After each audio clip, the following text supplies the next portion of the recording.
So there are three components to a quote sandwich, as you saw in the handout that's posted on Moodle. There's the signal phrase, the quote itself, and the in-text citation. So usually I start by finding the piece of information, the empirical evidence that I want to use in my quote, or in my quote sandwich. So here I have a piece of information. Today's teens spend more than 5 hours a day on social media, and that habit seems to be displacing a lot of beneficial activity. So this is pretty good information right here. So I'm going to copy it, and whenever I'm doing a quote, the very first thing that I do is put it in quotation marks so that I don't mess up and think to myself, okay, I wrote that, because it can become very confusing, what you've written. Now what I'm going to do is I'm going to go ahead and add the in-text citation. The in-text citation is the parentheses where I give credit to the author. And so I'm going to go into Noodle Tools to get that in-text citation. So what I'm going to do is open Noodle Tools and open my project. So here I am, and I'm going to look under More, and there's Noodle Tools.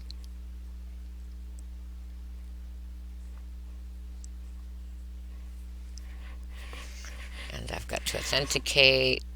Now I'm in my Noodle Tools projects folder. You'll only have one or two, and I'm going to click on the link to the paper. So the bibliography for this paper, I'm going to click on it. And here I see the entry for the references page. And over here is 3 dots. And if I click on these 3 dots, the second to the last option is in-text citation.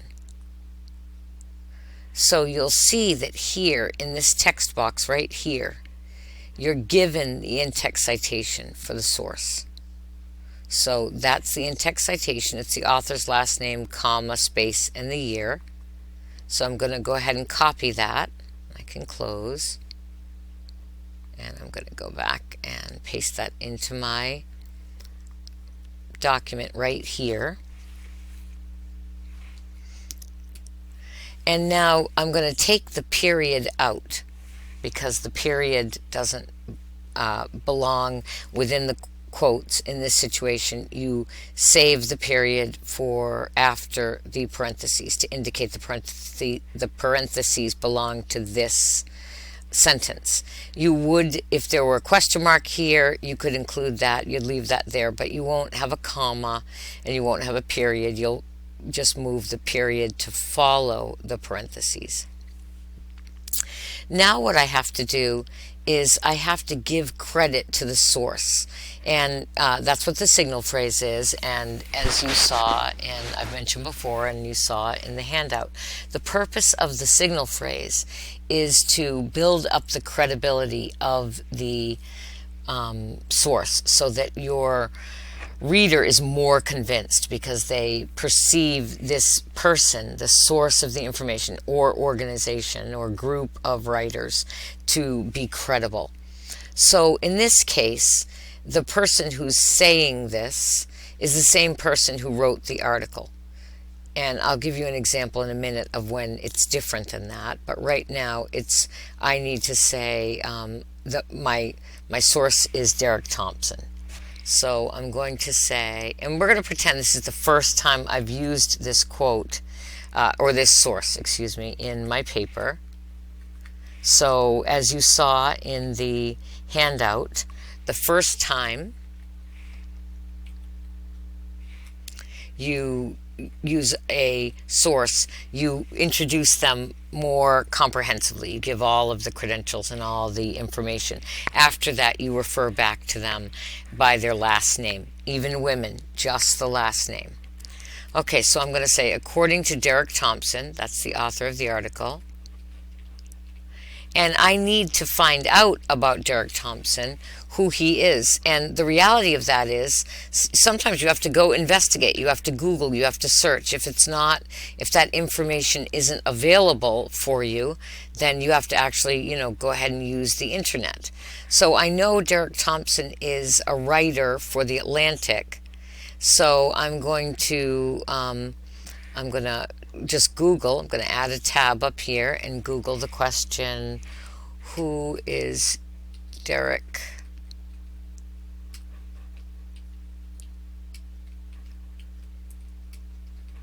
So I'm giving enough information, and here he is. This is Derek Thompson, and I can find out about him as he's a staff writer, and he's an author of the Work in Progress newsletter, and also these books. So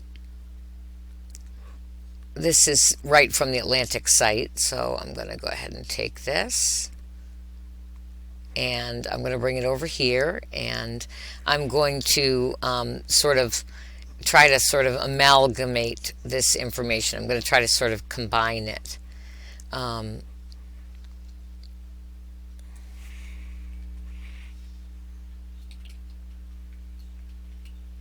And because the Atlantic is very credible, it's sort of like the New York Times, very well known, that means something to say he's a staff writer.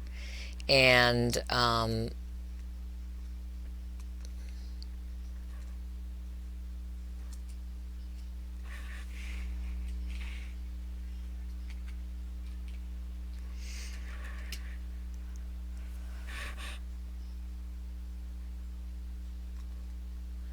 now I'm just going to, because I'm starting this, I'm blending this into the sentence here. I'm going to,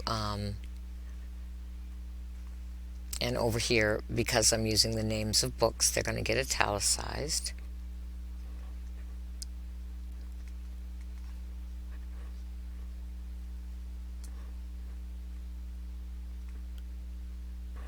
So now I've built up his credibility. He's an author of 2 books and an Atlantic staff writer. So that gives him some credibility for people to pay attention to what he says.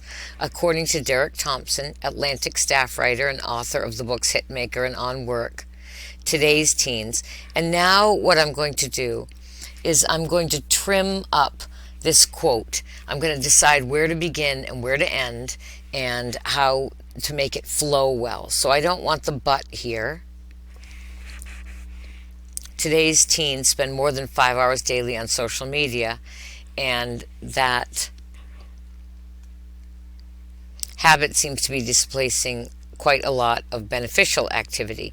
The share of high school students who got 8 or more hours of sleep declined 30% from 2007 to 2019. Compared with their counterparts, today's teens are less likely to go out with their friends, get their license, or play youth sports.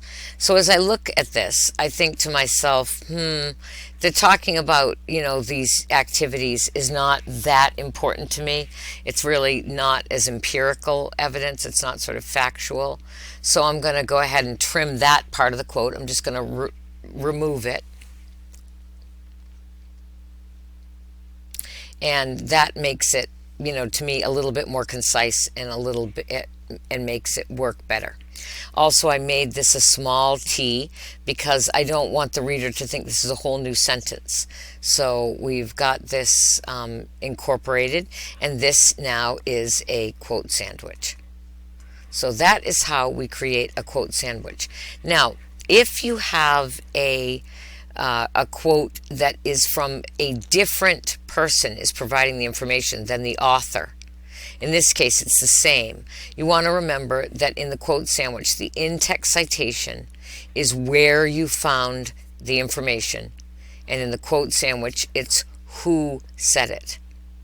So another example would be, I'm going to go ahead and copy this because I'm going to use it in another quote sandwich that I'm going to make for demonstration purposes. So if I look through the article here, I'll see this is a quote about Instagram. And so the company itself has researched. So that's the signal phrase. So what I'm going to do is I'm going to start right here by saying, using some of the information right here. So it tells me it's Instagram, and it tells me that it's an internal study from 2020. So I'm going to say,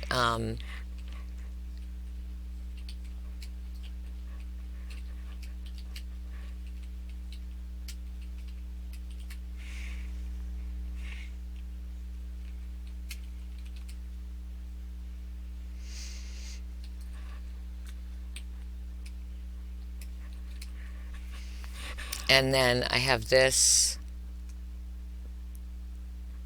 that I want to use as the quote. So I'm going to go ahead and copy this. And again, I'm going to put this in quotation marks. And I'm going to put the quotes at the end. Put the in-text citation in.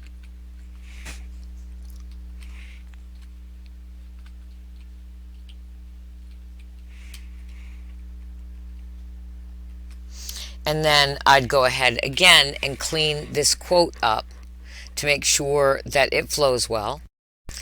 When I look at this, one of the things that I need to do is, since it's quotes within a quote, I switch that to a single quotation mark.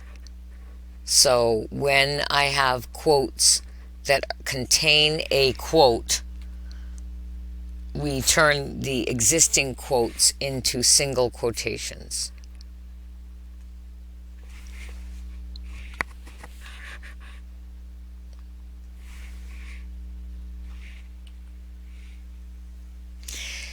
And now I might look at this and say, when I look at this, I realize that part of this information comes from Cambridge University and part of it comes from Instagram. Even though I get it out of the Thompson article, I can't keep these together because they really are not the same source. So I'm going to go ahead and copy the in-text citation here.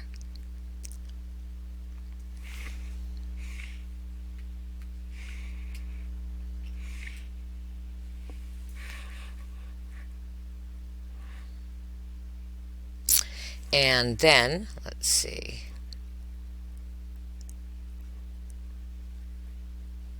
So I have a signal phrase here. I'm mentioning Instagram, which is very well known, so I don't have to do a lot.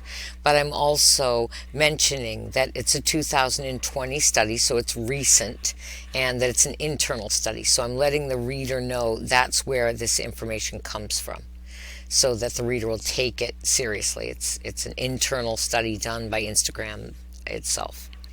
Now, here I am, and I have another quote, and this one is again comes from the research from Cambridge University. So again, I'm going to give the researchers the credit for the material.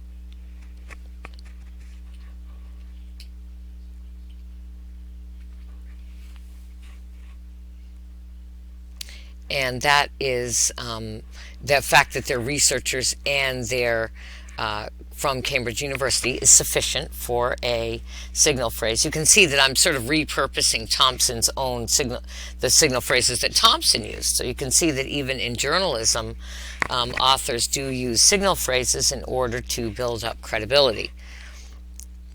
And then again, I'm going to end the quote, and I'm going to put in my in-text citation.